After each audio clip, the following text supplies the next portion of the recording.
Hello guys, welcome back to Shiva vibes. NTR range పెరిగిందా లేకపోతే వేరే హీరోల క్రేజ్ తగ్గిందా? ఎస్, ఇప్పుడు ఇదే భయ హాట్ టాపిక్. అసలు ఎన్టీఆర్ ఫ్యాన్స్ మామూలు ఊపులో లేరు. షేక్ ఆడిస్తున్నారంటే ఎన్టీఆర్ దెబ్బ మెగా అబ్బా అంటూ మామూలుగా ఆచరైతే చేయట్లేదు అనమాట. ఎందుకంటే ఓవర్సీస్ రైట్స్ మెగా ఫ్యామిలీకి ఎంత వచ్చిందో అంతకి రెట్టింపుగా మొత్తం ఏకంగా ఇప్పుడు ఎన్టీఆర్ దేవరా సినిమాకి వచ్చిందనమాట. దేవరా సినిమాకి ఓవర్సీస్ రైట్స్ ఎప్పుడో బుక్ అయిపోయాయి. సో 27 కోట్లు పెట్టి కొన్నింది హామ్సిన్ అనే సంస్థ అయితే. అప్పుడు వచ్చినప్పుడు ఇదే చాలా తక్కువ అనుకున్నారు చాలా మంది అయితే. ఎందుకంటే అంతకు ముందే 75 కోట్లు పెట్టి సలార్ని కొన్నారు. సలార్ తో పోలిస్తే మరి చిన్నదేగా మన దేవరా.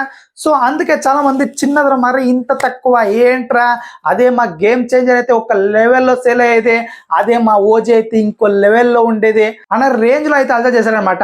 బట్ రియాలిటీ చూస్తే దిమ్మ తిరిగిపోయింది అందరికి. ఎస్, అసలు ఇప్పుడు గేమ్ చేంజర్ ఓవర్సీస్ రైట్స్ ఒక రేంజ్ లో అమ్ముడుపోతాయి అనుకున్నారు అందరూ. బట్ దిమ్మ తిరిగే షాక్ తో జస్ట్ 22 కోట్లకే అమ్ముడుపోయింది భయ్యా. అంతే షాకింగ్ గా. సో మొత్తానికి దాని తర్వాత విశ్వంబర అనే సినిమా వస్తుంది చిరంజీవి గారిది కొత్తగా.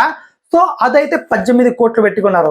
సో ఓజీ కన్నా ఎక్కువ వస్తాయి అనుకున్నారు ఓవర్సీస్ రైట్స్ అయితే. బట్ 17 కోట్లే వచ్చాయి భయ్యా.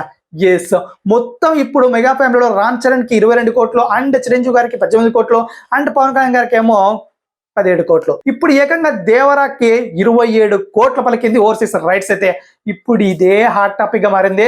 ఇప్పుడు దొరికింద్రా సందు అనేసి మొత్తం ఇప్పుడు ఎన్టీఆర్ ఫ్యాన్స్ అంతా ఆల్సా చేస్తున్నారు అనమాట సోషల్ మీడియాలో అయితే. అసలు ఈ సినిమాకు వచ్చిన బిజినెస్ ఓవర్సీస్ లో శంకర్ గారి కెరియర్ లోనే ది లీస్టెస్ట్, అందులో డౌట్ లేదు.